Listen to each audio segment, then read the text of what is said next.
करेल विधानसभा का उपचुनाव हो रहा है और अगर आंकड़ों की बात करें तो पिछली बार की अपेक्षा इस बार क्या सोचते हैं वोटर और उनको लेकर क्या प्रतिक्रिया रही, तो जिसको लेकर पत्रकारों ने तमाम लोगों से संपर्क किया और तमाम सभाएं देखी। पूरा माहौल देखा आपने, पूरे चुनाव में सभाएं भी देखी, नुक्कड़ सभाएं भी, जनसंपर्क भी देखे। लोगों ने क्या कहा वो भी अलग अलग राय रही। क्या देख रहे हैं कि इस बार इस चुनाव में ऐसा क्या है, चूँकि भाजपा सपा दोनों ही दावा कर रही हैं। देखिए, ये चुनाव जो है एक ऐसा पहली बार करेल में हो रहा है जब सैफई परिवार, रिश्तेदार और घर के लोग आमने सामने, मतलब फूफा और भतीजे। तो सबसे इंटरेस्टिंग बात तो यही है। और कहीं ना कहीं जैसे अनुजेश प्रताप जो कि धर्मेंद्र यादव की बहन हुई है, इस क्षेत्र में जैसे जिस जगह पे हम लोग खड़े हुए हैं, यहाँ तक उन्होंने काफ़ी, उनकी माँ जो विधायक रही हैं 2 बार, तो ये क्षेत्र उसमें उस समय घिरोर विधानसभा हुआ करती थी, उसी में आता है ये। तो काफ़ी पुरानी पकड़ है उनकी। तो यहाँ तक तो देखा जाए इस इलाके में, जैसे घिरोर को करेल विधानसभा को हम लोग 2 भागों में बांट लेते हैं। अगर करेल का प्रॉपर वो एरिया देखा जाए उस साइड का, तो वहाँ समाजवादी पार्टी मजबूत नज़र आती, लेकिन अगर इधर घिरोर की साइड में जाए तो इधर जो है भारतीय जनता पार्टी मजबूत नज़र आती है। अब रही बात, इसमें सबसे बड़ा फैक्टर है साक्य, जो कि दूसरे नंबर पे आता है। साक्य जिधर मूव हो जाएगा उधर उसका पल्ला भारी हो जाएगा। हालांकि इस इलेक्शन में एक चीज़ सबसे बड़ी है कि अगर अनुजेश प्रताप यादव वर्ग में अगर सेंधमारी करने में कामयाब होते हैं तो मजबूत स्थिति में दिखाई देंगे। नहीं तो बात जैसे तमाम लोगों से कि यादव तमाम ऐसे लोग मिले कि हाँ देंगे, लेकिन कहीं ऐसा ना हो कह कुछ रहे हैं और निकले कुछ। हाँ, बाद में पता है तो उस समय परिणाम चौंकाने वाले जरूर होंगे। बिल्कुल, परिणाम ऐसा भी हो सकता है चौंकाने वाले आए हैं। लेकिन इस समय जो अगर जो बात की जाए तो नेट टू नेट जो दोनों ही पार्टियां अपना दावा कर रही हैं, बीजेपी बहुत मजबूत दावा कर रही है, चूँकि लेकिन वोट बैंक तो समाजवादी पार्टी के पास ज़्यादा है। अगर वो अपने दावे को मान लिया जाए, 1,30,000 से समथिंग वोट है उनका, उसके बाद मुस्लिम वोट है, तो कहीं ना कहीं और टोटल वोट है 3,82,000। तो देखा जाए तो 50% से ऊपर तो उन्हीं के पास वोट बैंक है। तो उस वोट बैंक में कैसे सेन देखेंगे, क्या देखेंगे और किसका? जैसा कि अभी बड़े भाई ने बताया कि यहाँ पर जो है 2 प्रत्याशी यादव हैं और ये यादव बाहुल्य क्षेत्र है और यहाँ पर ज़्यादातर बात की जाए तो समाजवादी की, तो समाजवादी का गढ़ ये भी माना गया है, क्योंकि घिरोर में भी जितना यादव है उतना यादव जो है करेल में भी है, क्योंकि तहसील 2 है और विधानसभा 1 है। और अगर जो हम बात करें घिरोर तहसील की, तो घिरोर तहसील में अनुजेश प्रताप की पकड़ अच्छी है, क्योंकि पुराने एक राजा माने जाते हैं ये बारौल के, और उनकी माँ विधायक भी रही हैं और उनका इधर वर्चस्व है। वो अलग बात है, प्रत्याशी की आदतें क्या है, क्या सोचते हैं लोग, वो तो अलग बात है, लेकिन कुछ प्रभाव तो पड़ता है। अगर जो हम बात करें समाजवादी पार्टी की, तो तेज प्रताप यादव जो है पूर्व सांसद भी रह चुके हैं और प्रतिनिधि भी रहे हैं, चाहे यहाँ सांसद कोई भी रहा हो, लेकिन जो ना प्रतिनिधि नेताजी के हाँ नहीं, और यहीं से सांसद रहे। हाँ, तो वो उन्होंने सारा काम देखा, जनता से जुड़े हैं, पहले से भी जुड़े रहे हैं और जनता के बीच हमेशा जाते हैं, दुख सुख में अक्सर कर उन्हें जाते आते देखा गया है। और बात का जो करें तो यहाँ पर समाजवादी पार्टी ने इतनी मेहनत की है लोगों को रिझाने के लिए, क्योंकि यहाँ 2 यादव हैं, तो यादवों में भी बड़ा मेहनत की है। अन्य जो पिछली बार जो चुनाव था उसमें इतनी मेहनत नज़र नहीं आई, लेकिन इस बार मैं बता रहा हूँ क्योंकि इन लोगों ने जो एक पीडीए जो बनाया है उसका बहुत बड़ा इफेक्ट है, क्योंकि पीडीए में अगड़े भी जुड़े हैं, पिछड़े भी जुड़े हैं, दलित भी जुड़े हैं, मतलब सभी समाज को उन्होंने। लेकिन फिर इतनी मेहनत की, अगर ये अब पिछड़े और नहीं, एक बात आती है कि यहाँ पर जो आज जो देखने को मिला है, आज क्योंकि मतदान हो रहा है और अब लोगों 45% से ऊपर मतदान हो चुका है अब तक, और कुछ घंटे और बाकी बचे हैं जो मतदान खत्म होने में। वोटर परसेंटेज बढ़ेगा नहीं लगता है? नहीं बढ़े, हो सकता है 1-2% और बढ़ जाए, लेकिन कुल मिला के अभी 45 हुआ है, तो हो सकता है 47-48 हो जाए। तो इसमें तो यादवों का डिवाइड कर दीजिए आप, लेकिन जो समाजवादी पार्टी ने जो शक किया और मुसलमानों के साथ में जो जा जाके कॉमिंग की है, तो वो निर्णायक वोट होगा, यानी कि दलित समाज भी होगा इसमें और मुस्लिम समाज और साकी समाज, ये अगर जो जिधर भटक गए यानी कि जिधर चले गए वो आगे बढ़ेगा। क्योंकि चुनाव बड़ा इंटरेस्टिंग है, एक तरफ फूफा है, दूसरी तरफ भतीजा है, दोनों के रिश्तों से क्या मतलब असर पड़ेगा लोगों पे, क्या रिझा पाएंगे नहीं, क्या क्या देखने को लग रहा है आपको? देखिए, रिश्ते अपनी जगह हैं और लोग जो हैं मतदान करते हैं अपना विवेक से।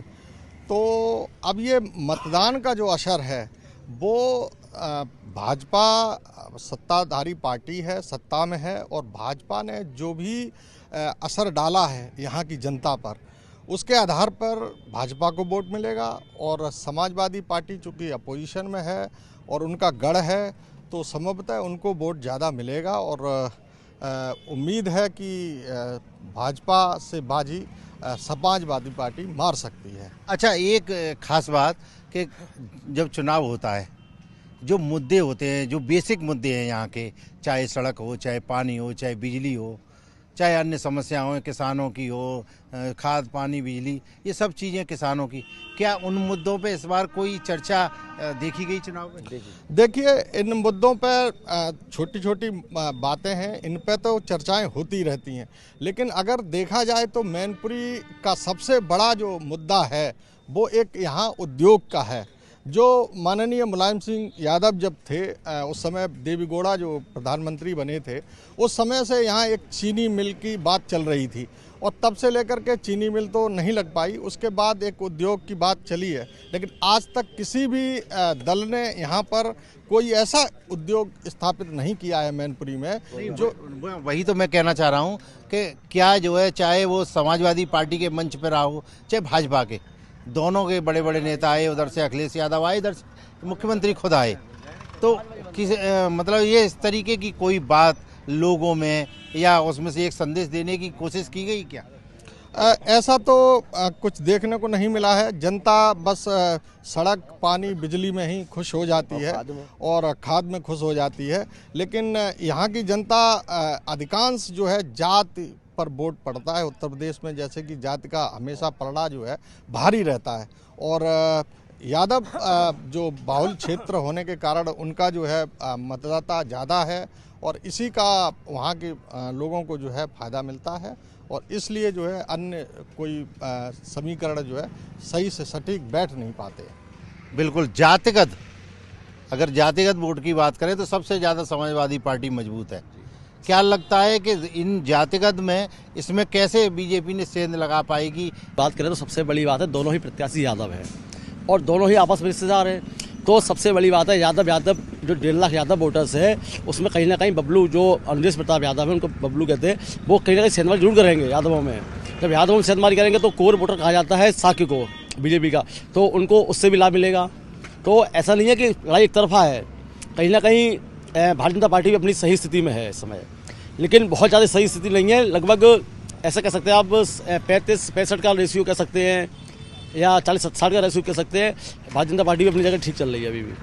अच्छा, भारतीय जनता पार्टी ने ज़बरदस्त मेहनत की और उधर समाजवादी पार्टी ने भी की। समाजवादी पार्टी कह रही है कि इनको कोई जो है मिलता नहीं है, इन्होंने हमारे रिश्तेदार को लाके खड़ा कर दिया, लेकिन रिश्तेदारी से इनको कितना फ़ायदा बीजेपी को होगा या यहाँ पर किसी मतलब अन्य जात के उसकी थी कैंडिडेट, अगर वो उतारा जाता तो वो मजबूत होता? देखिए, ऐसा तो कहना पॉसिबल नहीं है कि ऐसा नहीं। 2002 में यहाँ से बीजेपी की सीट निकली थी, उसके बाद लगातार समाजवादी पार्टी का खेमे में ही रही थी, मतलब गढ़ हो गया, तो उनका लगातार कहीं ना कहीं समाजवादी पार्टी के लिए सुरक्षित सीट मानी जाती थी। लेकिन इस बार जो प्रत्याशी उतरे अनुजेश प्रताप यादव, वो कहीं ना कहीं सैफी परिवार के रिश्तेदार हैं और घरोर में उनका अच्छा खासा वर्चस्व है। और बात की जाए यादव मतदाताओं की, तो यादव मतदाता सबसे ज़्यादा हैं, तो एक तरफा यादव वोट जाता है क्योंकि जाति फैक्टर काम करता था, तो यादव मतदाता सबसे ज़्यादा जाता था। फिर यादव मतदाता जाने के बाद एक तरफा जीत होती थी समाजवादी पार्टी की और अदर कास्ट भी जाती थी। यादव के साथ साथ अदर कास्ट का भी वोट समाजवादी पार्टी को हर कास्ट का जाता था। लेकिन इस बार ये बीजेपी प्रत्याशी कितना यादवों में के वोटों में सेंधमारी कर पाते हैं, क्योंकि ये भी पुराना इनका राजनीतिक इतिहास रहा है। इनकी माँ है वो विधायक समाजवादी पार्टी से ही रही हैं और घिरोर में ही इनका अच्छा खासा वर्चस्व जो करैल विधानसभा में कस्बा घिरोर पड़ता है, जो कई यादवों के गांव ऐसे हैं जो कहीं ना कहीं अनुजय यादव को वोट कर रहे हैं और कह रहे हैं कि हम पार्टी को नहीं, हम सिर्फ अपने व्यक्तिगत व्यवहार पे कर रहे हैं, जो समाजवादी पार्टी के कट्टर सपोर्टर कहे जाते थे। लेकिन इस बार हालांकि अब वोटर कितना सच बोलता है वो तो मतपेट का खुलने के बाद पता चलेगा। यहाँ का यादव झूठ बोल रहा है या वास्तविक बीजेपी में यहाँ के यादव ने वोट किया है, लेकिन देखने में यही लग रहा है। जी बिल्कुल, कहीं ना कहीं अगर बात की जाए तो जो सबसे बड़ा यहाँ मतदाता है वो यादव मतदाता है। लेकिन वहीं दूसरी तरफ जो अंजेश प्रताप यादव हैं, उनकी मां विधायक रह चुकी है समाजवादी पार्टी से और इस परिवार की बेहद करीबी मानी जाती थी। हालांकि बाद में रिश्तेदारी हो गई और अब दोनों रिश्तेदार फूफा और भतीजा चुनाव मैदान में हैं।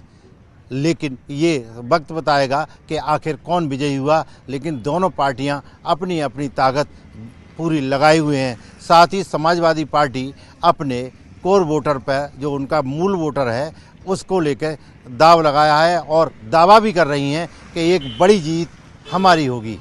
लेकिन ये चुनाव जिस दिन वोट खुलेंगे उसी दिन पता चल पाएगा कि जीत आखिर किसकी हुई। देवेंद्र चौहान, न्यूज़ 18, मैनपुरी।